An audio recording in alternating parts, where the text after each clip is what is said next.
Playing hide and seek should not be a scary thing unless you're playing with a demon. Thank you to Brenda for these earrings. They're so cute, but what is not cute is this fucking story. And I heard it in Spanish, which is like 10 times scarier. So I'm gonna translate it for you because if I'm scared, like you guys have to be in it with me. You have to be scared. Yeah. So this guy says that when his daughter was 9 years old, he would always play hide and seek with her. So this particular day was no different. They were playing hide and seek, except for the fact that he could not find her. It had been 10 minutes and then 15 minutes and she was nowhere to be found. Out of nowhere, he starts to hear his daughter's voice coming from a bedroom that they use as storage. But when he hears her voice, he's realizing that it sounds like she's having a conversation with someone. So he can still hear her having a conversation, talking. He's starting to get closer to the room, and that is when he hears his daughter go, "Shh, go behind me because my dad's gonna catch us. Stop talking because we have to beat him." So the dad decides that he's gonna take his shoes off because he wanted to be really quiet. He notices that the bedroom door is open, so he's silently moving inside of the bedroom. He's in the bedroom, really quiet, and he notices that his daughter is now talking in like a really low whisper. He sees his daughter. She's turned over her shoulder, talking to the air, saying, "Shh, be quiet. He's gonna catch us. That's a moment where he screams, "I got you!" And she screams so loud, like, "Oh no, he got us!" And then she turns over her shoulder again to talk to the air and said, "You distracted me, he caught us." When he sees that, he's like, aren't you too old to have imaginary friends? His daughter looks at him and says, "Imaginary friends? No, Dad, my friend." She looks back.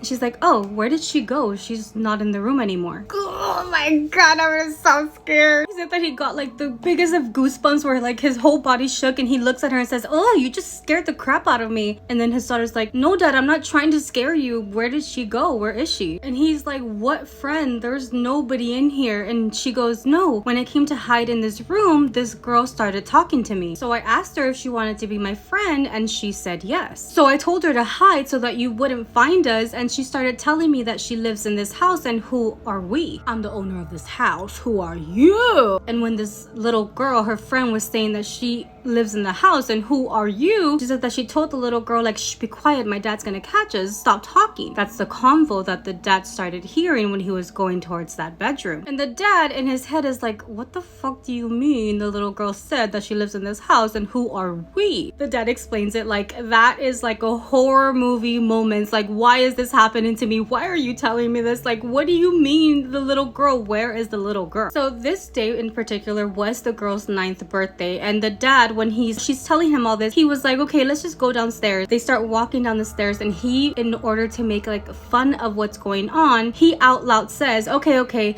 the little girl who just became friends with my daughter, please come downstairs so that you can celebrate her birthday with her. Let's go have some cake. The joke didn't last that long, because when they lit up the candle for his daughter, the candles went out as if somebody had blown them. Like nobody, there was no wind, there was no air, the daughter hadn't started blowing the candles, and they just turned off. He relit the candles, didn't want to make a bigger deal out of it, and he just never mentioned it again. After this, 6 months have passed when something happened that he literally had to take his whole family to get blessed. So it's nighttime, and him and his wife are laying in bed, talking. She's pregnant at the time, and they found out that it's gonna be a boy, so they're having a conversation about what to name the little boy, when out of nowhere, the bedroom door just slams open. The daughter runs into the bed with them, in between them, and covers herself from head to toe with their blanket. And then she just starts saying, "They scared me, they scared me, they scared me, they scared me," over and over again. Now, while all this is going on, there is something that scared him a lot, because when she literally like dove into the bed with them, covered herself up, he says that she smelled disgusting. Like she smelled like rotten, like something just bad.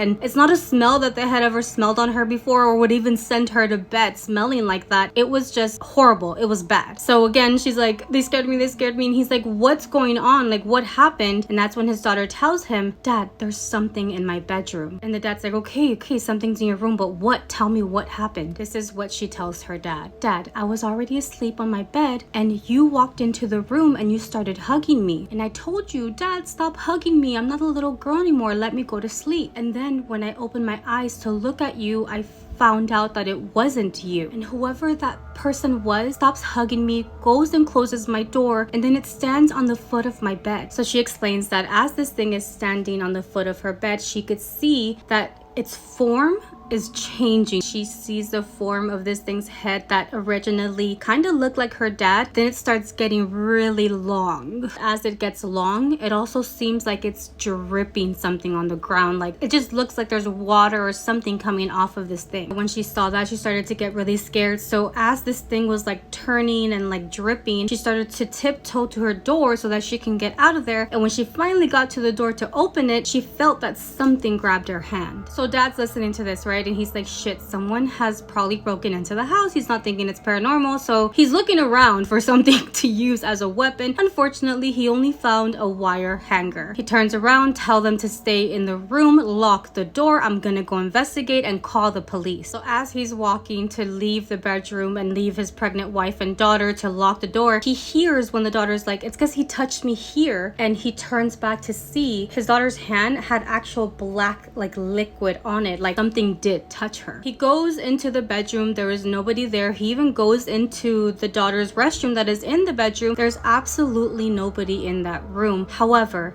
when he looks at the foot of his daughter's bed, there is like liquid, like this black oil liquid around the bed. So in his mind, yeah, somebody broke in. I mean, there's proof that something was there. He didn't see anybody in that house. The cops did eventually show up. They looked around the house, outside of the house. The windows were all locked. The doors were locked. Nobody had gotten in because something would have been broken or opened, and there's absolutely nothing in that home. The cops went as far as to say, do you want us to get that black liquid and test it out to see what it could be? But I'm telling you right now, I don't think anybody was in the house. Also, just a side note, when he did go into his daughter's room, it stunk so bad. It smelled disgusting, the same way that his daughter had smelled. But when the cops finally showed up, that room didn't smell like that anymore. He ends up telling the cops that he doesn't want them to test that oil because he's really not interested in knowing what it was, being that they were telling him nobody could have done this. Maybe your daughter dropped something on the floor. He does end up telling his dad what happened that night and how she smelled weird. The room smelled nasty. His dad ends up asking him, wait, you said your daughter smelled that way too when she went into the room? And he's like, yeah, she did. And the dad's like, so she